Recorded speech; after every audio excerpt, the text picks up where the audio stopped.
Okay, so I was recently out to breakfast with my two sisters and my dad when I received a text message from my mum. The text message read something like this. So I've decided that I'd like to buy an investment property. Is there any chance you can swing past it this morning with me to check it out?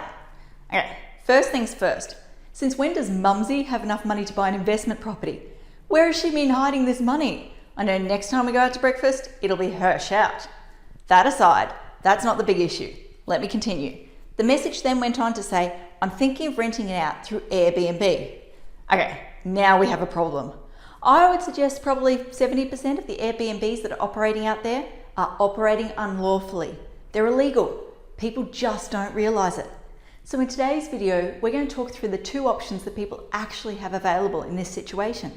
So that next time a client comes to you and they say, I want to start an Airbnb, I'm going to make a mozza, you can have an informed conversation with them. You can actually talk them through the uses and the risks. If that sounds like it's something that's up your alley, then stick around. Okay, so when it comes to Airbnbs, there are typically two different types that we see. The first type is where someone rents a single room within an existing house or an existing unit. The second type is where someone rents an entire house or unit. In this situation here, the existing owners continue to occupy the majority of the property, the majority of the dwelling or the majority of the house. The Airbnb component is classified as a home business. It's an ancillary component of the primary use of the site. However, in this situation here, the primary use of the site is completely changing. It's being changed from a dwelling house or a multiple dwelling to short-term accommodation. Short-term accommodation is typically less than 3 months at any one point. So someone residing on the premises for less than 3 months. Like I said, that represents a change in use. You need council approval to change the use of a site in a situation like this. When it comes to low density residential, character residential, that triggers an impact assessable application. When it comes to low to medium density residential properties, that triggers a code assessable application. In those three zones, whether it's impact assessable or whether it's code assessable application, I'm telling you now, you're wasting your time and money. There is no way, well, I'm being a little bit dramatic here. I'm not going to say no way. Extremely, you get the point, limited chance that council will support it. Think of it from council's perspective. These properties are party houses. I know personally, whenever my friends have hens or bucks, they book a house, like an entire house through Airbnb. We go to Byron Bay, we go to the Gold Coast, we go to the Sunshine Coast. We're up all night partying. I'm making myself sound really cool here, aren't I? No, I don't go party each weekend. But you get the idea. There's lots of noise, there's lots of vehicles coming and going. That's not the sort of thing that council wants to encourage in these residential areas. When you get to those higher densities, like high density residential or the centre-based uses or the mixed use zones, totally different story. That's sort of expected in those areas. But like I said, low density, character residential and low to medium density, council actually doesn't want to see these high transient sort of noise generating uses occupying those areas. So yes, you can lodge an application to change the use, but I'm telling you now, you're wasting your time and money. Okay, so naturally people then ask me, but there's bucket loads out there. How are they operating? The reality is people simply don't know that they need council approval, and council doesn't have the resources to go around and police this sort of stuff.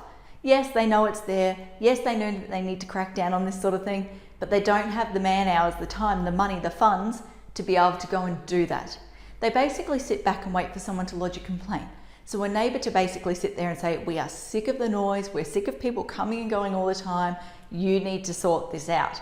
Council then issues what's called a show cause notice. So that show cause notice gives you a few different options. First option, prove us wrong. Prove that you already have the approval to operate from this site.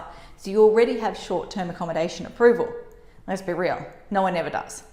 Option number 2, cease the use.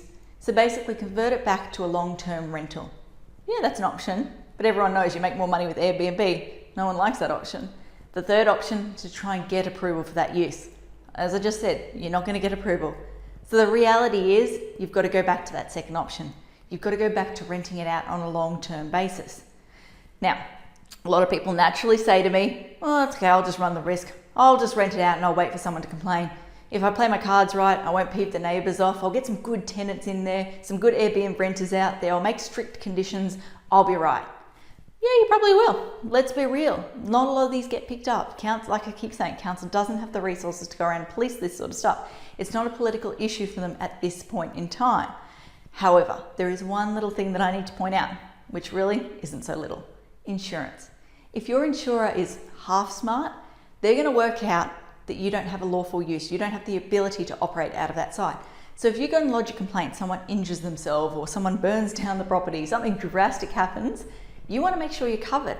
You don't want that insurer to turn around and go, oh yeah, actually, you weren't lawful. We're not going to cover you. Oh, you like my grandma voice? Don't know where that came from. But yeah, you get the idea. Yes, you can run the risk. That's your choice. For me personally, when people and property involved, it's not a risk that I want to run. So there you go. Like I said, these ones here occupy probably, if I'm going to put a number on it, 30% of the Airbnb users that are operating out there. These ones occupy 70%. These are the lawful ones, these are the unlawful ones, most of the time. Yes, you can lodge an application, try and get approval, but no, it's not going to be approved. Don't waste your time or money. Yes, you can continue to operate unlawfully. However, you are running a risk in terms of the fact that council can turn up on your doorstep at any point in time. And if you need to lodge an insurance claim, you could potentially be up a certain creek without a certain paddle. You get what I'm saying.